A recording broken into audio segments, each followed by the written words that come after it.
आज है 2 अगस्त 2023 दिन बुधवार। Welcome back to clean news UP. चलिए देखते हैं उत्तर प्रदेश की 25 फटाफट बड़ी खबरों को। एलडीए से 10 साल की किस्त पर पाएं अपना फ्लैट, लखनऊ में आसान होगा मकान लेना। एक बार फिर से एलडीए किश्तों पर फ्लैट व मकान बेचेगा। लोगों को 10 वर्षों तक किश्तें जमा करने की सुविधा दी जाएगी। आवंटित फ्लैट का कब्जा संबंधित व्यक्ति को 35% रकम जमा करने पर दिया जाएगा। इससे संबंधित व्यक्ति फ्लैट में रहना शुरू कर सकेगा। एलडीए ने कई वर्ष पहले ही किश्तों पर मकान, प्लॉट व फ्लैट बेचना बंद कर दिया था। केवल 2 वर्षों में पूरी रकम जमा कराने की सुविधा थी, लेकिन अब एक बार फिर से किश्तों पर फ्लैट बेचने की तैयारी है। यूपी में सस्ती मिलेगी 5G सेवा, योगी कैबिनेट में 32 प्रस्ताव पर मुहर। मुख्यमंत्री योगी आदित्यनाथ की अध्यक्षता में मंगलवार को लोक भवन कैबिनेट की बैठक हुई। बैठक में कई अहम प्रस्तावों पर योगी कैबिनेट ने मुहर लगाई। बैठक के बाद प्रेस वार्ता कर उत्तर प्रदेश के कृषि मंत्री सूर्य प्रताप शाही और वित्त मंत्री सुरेश खन्ना ने जानकारी दी कि कैबिनेट में 33 में से 32 प्रस्ताव पास हुए हैं। यूपी में 5G के काम को बढ़ावा मिलेगा, निजी निवेश को बढ़ावा मिलेगा, सस्ती 5G सेवा मिलेगी। लखनऊ के जेएमयू में हॉस्पिटल अटेंडेंट के पद पर होगी बंपर भर्ती, कार्य परिषद से मंजूरी। लखनऊ के जेएमयू में मरीजों को और बेहतर इलाज मुहैया कराने की दिशा में अहम कदम उठाने जा रहा है। हॉस्पिटल अटेंडेंट के पदों पर बंपर भर्ती करेगा। इससे मरीजों को एक से दूसरे वार्ड में शिफ्ट करने में आसानी होगी। आईसीयू, वेंटिलेटर बेड पर मरीजों की देखभाल आदि में मदद होगी। भर्ती को कार्य परिषद से मंजूरी मिल चुकी है। फिलहाल आउटसोर्सिंग के आधार पर हॉस्पिटल अटेंडेंट के पद भरे जाएंगे। मंडलायुक्त बदल सकेंगे उद्योग के लिए जमीनों का भूपयोग, योगी कैबिनेट का फैसला। राज्य सरकार ने ईज ऑफ डूइंग के आधार पर सार्वजनिक उपयोग और आरक्षित श्रेणी की जमीनों का भूपयोग बदलने का अधिकार मंडलायुक्तों को दे दिया है। अभी तक यह अधिकार शासन के पास हुआ करता था। प्रदेश में औद्योगिक निवेश को बढ़ावा देने के लिए यह फैसला किया गया। मुख्यमंत्री योगी आदित्यनाथ की अध्यक्षता में मंगलवार को हुई कैबिनेट की बैठक में यह फैसला हुआ। इसके लिए उत्तर प्रदेश राजस्व संहिता में संशोधन किया गया। राजस्व संहिता की धारा 219 के अधीन शक्तियों की व्यवस्था की गई। वाटर एडवेंचर स्पोर्ट्स बनेंगे यूपी की पहचान, योगी कैबिनेट ने दी नई नीति को मंजूरी। उत्तर प्रदेश की योगी सरकार ने जल आधारित पर्यटन एवं साहसिक क्रीड़ा नीति UP water tourism and adventure sports policy 2023 को मंजूरी दे दी। मुख्यमंत्री योगी आदित्यनाथ की अध्यक्षता में मंगलवार को यहां मंत्रिमंडल की बैठक में कई प्रस्तावों को मंजूरी प्रदान की गई। ये नीति उत्तर प्रदेश में अंतर्देशीय समस्त भू आधारित, वायु आधारित एवं जलमार्गों, बांधों, जलाशयों, झीलों, नदियों, तालाबों एवं राज्य के अधिकार क्षेत्र के अंदर विभिन्न जल निकायों एवं भूमि खंडों पर की जाने वाली सभी साहसिक गतिविधियों पर लागू होगी। उत्तर प्रदेश शिक्षा सेवा चयन आयोग के गठन को मंजूरी, जल्द शुरू होंगी शिक्षकों की भर्तियां। उत्तर प्रदेश शिक्षा सेवा चयन आयोग के गठन संबंधी प्रस्ताव को राज्य मंत्रिमंडल ने मंगलवार को मंजूरी दे दी। यह आयोग राज्य में उच्च माध्यमिक और बेसिक शिक्षा विभागों में शिक्षकों की भर्ती करेगा। मुख्यमंत्री योगी आदित्यनाथ की अध्यक्षता में मंगलवार को लखनऊ में हुई मंत्रिमंडल की बैठक में इस प्रस्ताव को मंजूरी दी गई। उत्तर प्रदेश सरकार के उच्च शिक्षा मंत्री योगेंद्र उपाध्याय ने मंत्रिमंडल के फैसले की जानकारी देते हुए पत्रकारों को बताया कि उत्तर प्रदेश शिक्षा सेवा चयन आयोग एक एकीकृत आयोग के रूप में कार्य करेगा। यूपी के इन 13 शहरों में हो सकती है झमाझम बारिश, बरेली में लुढ़का पारा। उत्तर प्रदेश के 13 शहरों में आज झमाझम बारिश हो सकती है। लखनऊ और गोरखपुर सहित पूर्वी उत्तर प्रदेश के कई शहरों में मंगलवार की सुबह बारिश हुई। कई इलाकों में काले बादल छाए हुए हैं। मौसम विज्ञानियों का कहना है कि 19 शहरों में हल्की बारिश हो सकती है। वहीं कम बारिश के चलते प्रदेश के 29 जिलों में सूखे की जैसी स्थिति पैदा हो गई। मौसम विज्ञानियों का कहना है कि उत्तर प्रदेश में मानसून की गतिविधियां एक बार फिर से जोर पकड़ रही हैं।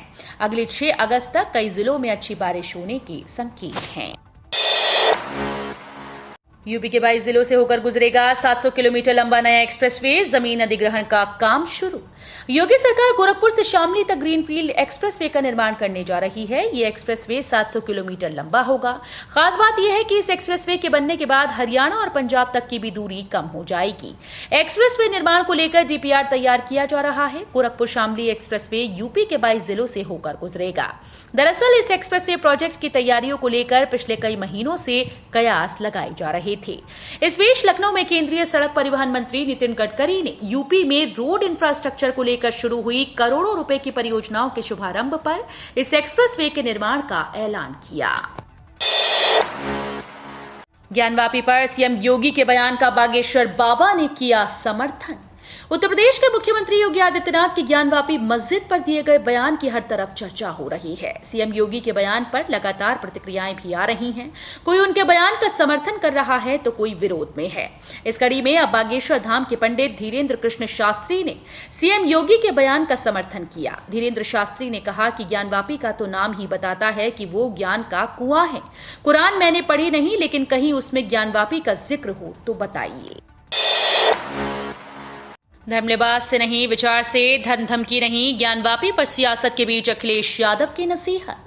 ज्ञानवापी पर सीएम योगी के बयान के बाद सियासत तेज हो गई। सपा प्रमुख अखिलेश यादव ने सोमवार को योगी के बयान पर पलटवार किया। हमलावर अंदाज में अखिलेश यादव ट्वीट कर कई सवाल दाग दिए। इसके बाद हरियाणा की हिंसा, मणिपुर प्रकरण पर डबल इंजन सरकार को नाकाम बताया। मंगलवार सुबह अखिलेश यादव ने धर्म को लेकर नसीहत भरा ट्वीट किया। अखिलेश यादव ने लिखा कि धर्म जीवन के साथ ही मानवीय व्यवहार, सामाजिक सहनशीलता, व्यक्तिगत सकारात्मक उत्थान और चतुर्दिक सह अस्तित्व सिखाने का भी मार्ग है। देश भर से आएंगे 5000 साधु संत, 136 परंपराओं के संतों को किया जा रहा आमंत्रित। राम जन्मभूमि परिसर में निर्माणाधीन राम मंदिर के भूतल का 80% काम पूरा हो चुका है। जनवरी 2024 में भव्य गर्भगृह में रामलला की प्राण प्रतिष्ठा की तैयारियां चल रही हैं। प्राण प्रतिष्ठा महोत्सव 15 जनवरी मकर संक्रांति से 24 जनवरी के मध्य शुभ तिथि व मुहूर्त में आयोजित होना है। महोत्सव में पीएम नरेंद्र मोदी भी शामिल होंगे। प्राण प्रतिष्ठा के उत्सव में देश भर से 5000 साधु संतों को श्री राम जन्मभूमि तीर्थ क्षेत्र ट्रस्ट की ओर से आमंत्रित किया जा रहा है। 27 अगस्त को होगा रमपुटा के लिए मतदान। 450 मतदाता चुनेंगे अपना नेता। राजा महेंद्र प्रताप सिंह राज्य विश्वविद्यालय शिक्षक संघ अलीगढ़ के चुनाव का कार्यक्रम घोषित कर दिया गया। डीएस कॉलेज अलीगढ़ में 27 अगस्त को मतदान होगा। करीब 450 मतदाता पसंदीदा प्रत्याशी चुनेंगे। मंगलवार को डीएस कॉलेज के अंग्रेजी विभाग के सेमिनार हॉल में चुनाव संयोजन समिति के संयोजक डॉक्टर रक्षपाल सिंह ने पत्रकारों को बताया कि मतदाता सूची का प्रकाशन 21 अगस्त को होगा। ज्ञानवापी मामले पर मायावती की पहली प्रतिक्रिया। ज्ञानवापी के एएसआई सर्वे को लेकर हो रही सियासी बयानबाजी के बीच बसपा सुप्रीमो मायावती की पहली प्रतिक्रिया सामने आई। बसपा सुप्रीमो ने इस मुद्दे पर हो रही बयानबाजी को लेकर समाजवादी पार्टी और बीजेपी दोनों को आड़े हाथों लिया। उन्होंने कहा कि इस मामले पर जिस तरह के बयान दिए जा रहे हैं वो कोई सोची समझी साजिश है।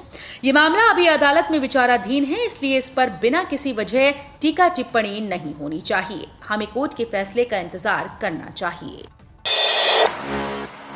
दिल्ली अध्यादेश बिल पर हंगामे के बीच अमित शाह बोले, ये विरोध राजनीतिक संवैधानिक। दिल्ली में अधिकारियों की तैनाती और तबादले से जुड़े अध्यादेश पर लोकसभा में मंगलवार को बिल पेश किया गया। इस बिल पर हंगामे के दौरान केंद्रीय गृह मंत्री अमित शाह ने कहा कि संविधान ने सदन को दिल्ली राज्य के संबंध में कोई भी कानून पारित करने की शक्ति दी है। सुप्रीम कोर्ट के फैसले ने स्पष्ट कर दिया कि संसद इस संबंध में दिल्ली में कोई भी कानून ला सकती है। सीमा हैदर मामले में सीएम योगी ने पहली बार दी प्रतिक्रिया।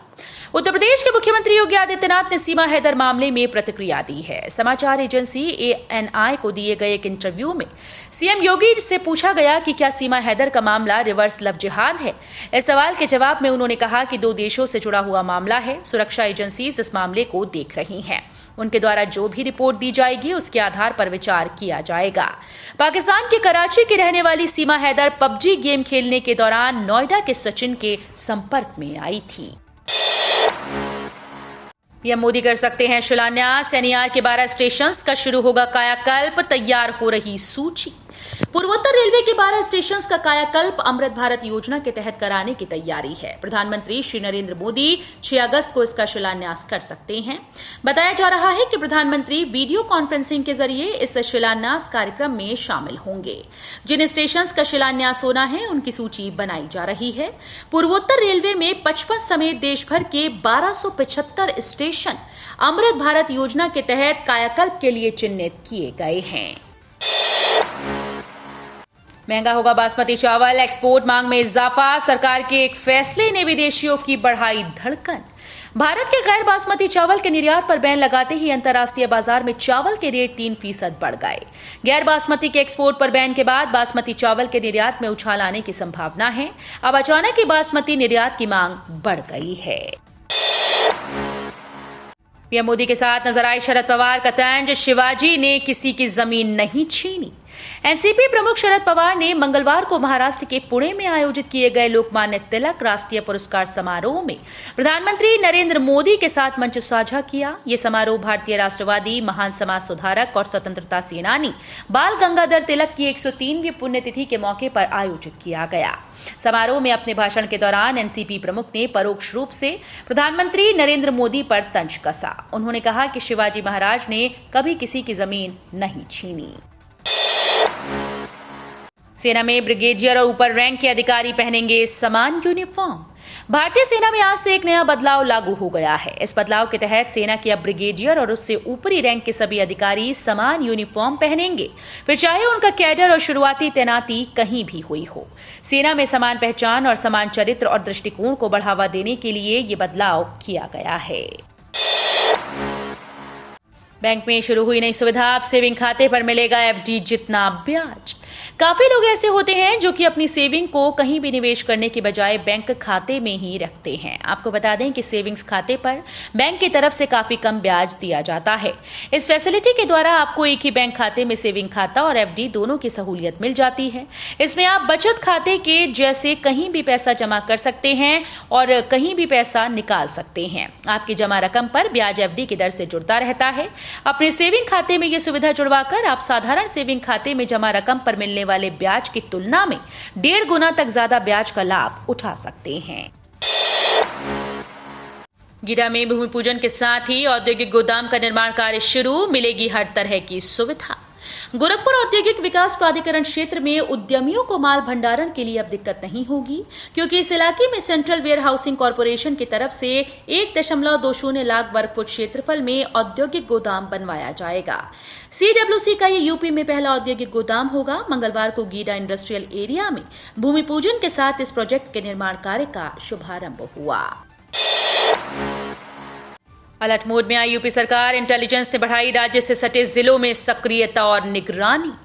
हरियाणा के नूंह और गुरुग्राम में सांप्रदायिक हिंसा भड़कने के बाद यूपी में भी हाई अलर्ट कर दिया गया। डीजीपी मुख्यालय ने इस संबंध में समस्त कमिश्नरेट और जिलों के पुलिस कप्तानों को सतर्कता बरतने और पैनी नजर बनाए रखने के निर्देश दिए, ताकि अराजक तत्व हरियाणा की आड़ में माहौल बिगाड़ने का प्रयास न कर सकें। 5 अगस्त से प्रयागराज तक चलेगी कालिंदी एक्सप्रेस, चौरी चौरा का भी बढ़ेगा रूट।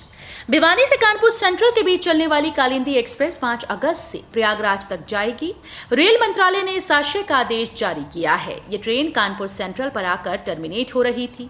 वहीं गोरखपुर से कानपुर के बीच चलने वाली 15003, 15004 चौरी चौरा एक्सप्रेस का विस्तार फर्रुखाबाद तक करने की तैयारी शुरू कर दी है। भिवानी से कानपुर सेंट्रल के बीच चलने वाली कालिंदी एक्सप्रेस की ही तरह ये ट्रेन लगभग 5.5 घंटे अनवरगंज स्टेशन के प्लेटफॉर्म नंबर 2 या 3 पर खड़ी रहती है।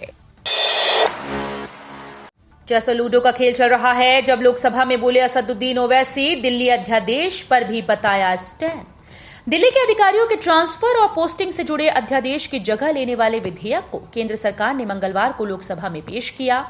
इसको लेकर ऑल इंडिया मजलिसे इत्तेहादुल मुस्लिमीन के चीफ असदुद्दीन ओवैसी ने अपना रुख साफ किया। हैदराबाद से सांसद असदुद्दीन ओवैसी ने कहा कि दिल्ली अध्यादेश से जुड़ा बिल संविधान का उल्लंघन है। उन्होंने कहा कि बिना पीएम मोदी के सदन चलने दिया, इसके लिए मैं हमारे विपक्षी नेताओं का शुक्रगुजार हूं। सरकार के झूठ ने किसानों को बनाया बकायेदार, करोड़ों में बिजली बिल की राशि, चौंकाने वाली है पूरी रिपोर्ट। सरकार के मुफ्त बिजली के चुनावी वादे ने किसानों को बकायेदार बना दिया। मुफ्त बिजली की घोषणा की राह देखते देखते पश्चिमांचल के 14 जिलों के 4.13 लाख किसानों पर पीवीवीएनएल का 2500 करोड़ रुपए बिजली का बिल बकाया हो गया। बकाया राशि हर माह बढ़ती जा रही है, लेकिन प्रदेश सरकार की ओर से नलकूप किसानों को फ्री बिजली का कोई आदेश अभी तक विभाग को नहीं मिला। वहीं इसका खामियाजा विद्युत निगम को भी उठाना पड़ रहा है। तो ये थी आज की 25 फटाफट बड़ी खबरें। अगर आपको न्यूज पसंद आई हो तो वीडियो को लाइक और शेयर जरूर करें। धन्यवाद।